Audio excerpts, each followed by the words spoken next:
Hello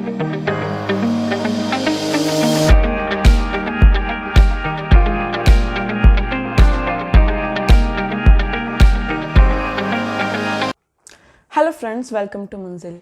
आज की इस वीडियो में हम डिस्कस करेंगे जिन प्रोफाइल की एक मॉड्यूल में 5.5 बैंड्स हैं, और एक प्रोफाइल में 5.5 बैंड्स का मतलब है आपकी जो फाइल है वो SGS कैटेगरी में है एंड नॉन SGS कैटेगरी में है। और नॉन SGS कैटेगरी को सुन के जो काफ़ी स्टूडेंट्स हैं वो पैनिक क्रिएट करते हैं और सोचते हैं कि क्या उनका वीज़ा लगेगा या नहीं लगेगा। अपार्ट दिस, इसके अलावा बहुत सारे डाउट्स होते हैं कि 5.5 पे क्या हमें फ़ाइल लगानी भी चाहिए या नहीं लगानी चाहिए। सो इन सारे क्वेश्चंस का और क्लैरिफिकेशन आज हम इस वीडियो में करेंगे। सो सबसे पहले, अगर आपने 5.5 बैंड लिए हैं एक मॉड्यूल में एंड आप कंफ्यूज हो, बट आपने कनाडा में जो है अपनी रजिस्ट्रेशन करवानी है, तो आपको 4 या 5 चीज़ों का वो है ध्यान रखना पड़ेगा।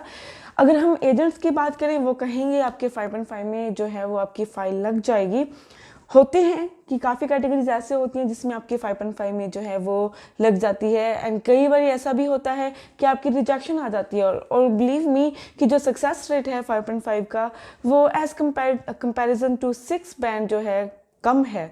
काफ़ी कम नहीं मैं कहूँगी, क्योंकि काफ़ी सारे ऐसे ऑप्शंस भी हैं जिसमें होती है चांसेस। तो आज हम उन चीज़ों के बारे में बात करते हैं जो 5.5 बैंड होने के बावजूद आपको वीज़ा दिला सकते हैं। तो सबसे पहले अगर मैं बात करूँ स्ट्रीम, आपकी स्ट्रीम कौन सी है ये बहुत मैटर करता है कि क्या आप मेडिकल के हो या नॉन मेडिकल के हो। लाइक आप किस प्रोफेशन में हो। अगर आप आर्ट्स में हो तो आर्ट्स में जो प्रोफिशिएंसी है 5.5 की वीज़ा की वो काफ़ी बढ़ जाती है। वैसे कॉमर्स में आके थोड़ी कम हो जाती है, और मेडिकल और नॉन मेडिकल वाले स्टूडेंट्स को थोड़ी सी प्रॉब्लम जो है वो फेस करनी पड़ती है। सेकेंड चीज़ जो है वो है कोर्स। अगर हम कोर्स की बात करते हैं कि जिस भी प्रोविंस में, जिस भी कॉलेजेस में आप जो भी कोर्स कर रहे हैं, वो बहुत मैटर करता है। मैं यहाँ पे कॉलेजेस और प्रोविंस की बात नहीं कर रही हूँ, स्पेशली कोर्सेज की बात कर रही हूँ, क्योंकि समटाइम्स ऐसा होता है कि कुछ कॉलेजेस और कुछ प्रोविंसेस ऐसे होते हैं जो आपके 5.5 बैंड को एक्सेप्ट कर लेते हैं एंड आपको ऑफर लेटर दे के आपका वीज़ा भी ग्रांट होने में बहुत प्रोबेबिलिटी जो है वो इंक्रीज हो जाती है। बट कई कोर्सेज ऐसे होते हैं माइट बी जिनके बारे में आप अवेयर नहीं होते हैं, एंड अगर आप वो लेते हैं तो उसमें क्या होती है, क्राइटेरिया होती है। कई कोर्सेज की जो बैरियर होता है, उसमें एलिजिबिलिटी होती है, उसमें आपकी इंग्लिश जो है प्रोफिशिएंसी वो भी चेक की जाती है। जो इंग्लिश लैंग्वेज है उसको मैटर किया जाता है, एंड अगर आपके आइल्स में 5.5 है और इंग्लिश लैंग्वेज जो है उस कोर्स में मैटर करता है, सो आपके रिफ्यूज़ल के चांसेस जो हैं वो बहुत बढ़ जाते हैं। अगेन यहाँ पे मैं बात करूँगी कि सब कहते हैं कि आप बता देते हो कि कौन कौन से क्या कोर्सेज हैं, क्या ये इनके ध्यान रखना है, नहीं ध्यान रखना, पर इनफैक्ट वो कोर्सेज है कौन से जिन पे हमने ध्यान रखना है। सो अगर मैं कोर्सेज की बात करूँ तो ये जो कोर्सेज होते हैं वो मोस्टली मेडिकल और नॉन मेडिकल स्टूडेंट्स के जो हैं रिफ्लेक्शन के तौर पे आता है कि किस कोर्सेज में जो है आपकी इंग्लिश लैंग्वेज को बहुत प्रेफरेंस देते हैं, और उसमें आपके रिफ्यूज़ल के चांसेस बहुत ज़्यादा हो जाते हैं। तो अगर मैं मेडिकल स्ट्रीम से स्टार्ट करूँ, तो अगर आपकी +2 में मेडिकल है एंड आप इन कोर्सेज को जो है प्रेफर करना चाहते हो, courses like health science, bachelors in chemistry, bachelors in physics, bachelor in biology, and ये सारे जो है इन टाइप के जो कोर्सेज होते हैं जिसमें आप 5.5 आपके मॉड्यूल में है, और इन्हीं ऑप्शंस के अलावा जो है आपके पास कोई और ऑप्शन नहीं है। इन ऑप्शंस में क्या होगा कि आपकी जो इंग्लिश प्रोफिशिएंसी है वो चेक होगी, एंड विदाउट एनी डाउट मैं आपको कह देती हूँ बी ब्लंट कि आपकी जो रिफ्यूज़ल चांसेस है वो बहुत ज़्यादा हो जाती है। बट फिर भी अगर आपके +2 में आपके ये सारे ऑप्शंस ही हैं जो आपने आगे अप्लाई करने हैं, एंड आपके 5.5 भी हैं, तो इसमें आपको मैं एक ऑल्टरनेट बता सकती हूँ। ऑल्टरनेट वो है आपके एकेडमिक स्कोर। मेक श्योर कि आपकी इंग्लिश लैंग्वेज में 60 to 65% से ज़्यादा मार्किंग होनी चाहिए, एंड उसके बाद आपके पास एक स्ट्रॉन्ग पॉइंट होगा जो आपकी अपनी SOP में आप मेंशन कीजिएगा कि मेरे 5.5 बैंड्स हैं। नो डाउट वो दिख रहा होगा आपके TRF में, बट उसके बाद आप SOP में आप ये मेंशन करोगे कि मैं इंग्लिश लैंग्वेज में बहुत अच्छा हूँ। ये एक बात आपने मेंशन करना है और इलेबोरेट करना है अपने अकॉर्डिंगली।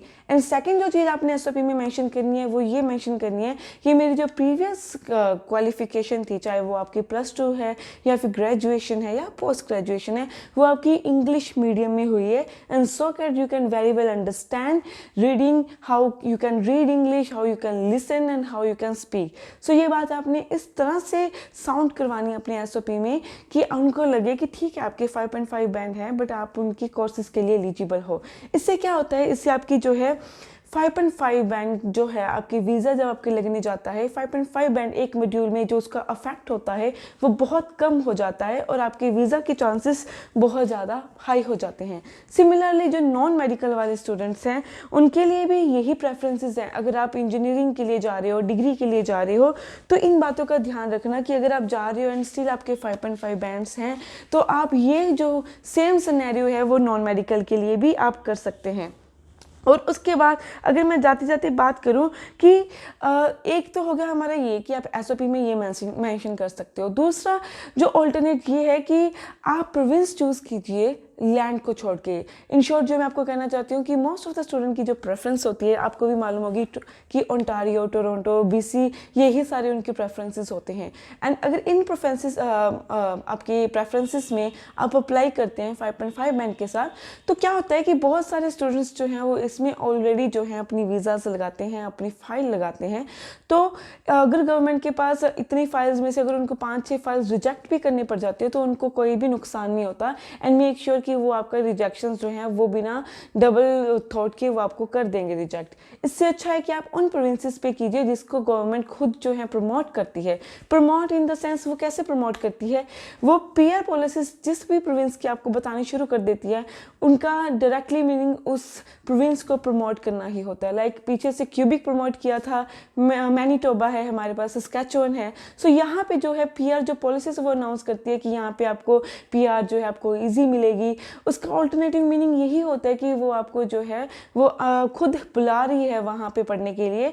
तो अगर आप 5.5 बैंड के साथ इन प्रोविंसेस में जहाँ गवर्नमेंट आपको प्रमोट कर रही है एडमिशन लेते हैं या वीज़ा अप्लाई करते हैं, फाइल अप्लाई करते हैं, तो वहाँ जो है आपके रिफ्यूज़ल चांसेस 0.01% रह जाते हैं और 5.5 में आपके जो वीज़ा सक्सेस रेट है काफ़ी हाई हो जाता है। सो ये सारे सिनेरियोज थे जिसमें अगर आपके 5.5 बैंड है तो भी आप अप्लाई कर सकते हैं। किन कॉलेजेस में और किन प्रोविंसेस में आप अप्लाई कर सकते हैं उसमें मैंने आपको एक क्लियर शॉट दिया है। थोड़ा सा आपको एनालाइज करने में उसमें क्लैरिटी होगी, बट इन शॉर्ट अगर आपको नेम के साथ अपनी क्लैरिटी करनी है तो विदाउट एनी डाउट नीचे दिए गए नंबर्स पे कॉल भी कर सकते हैं। Thank you guys.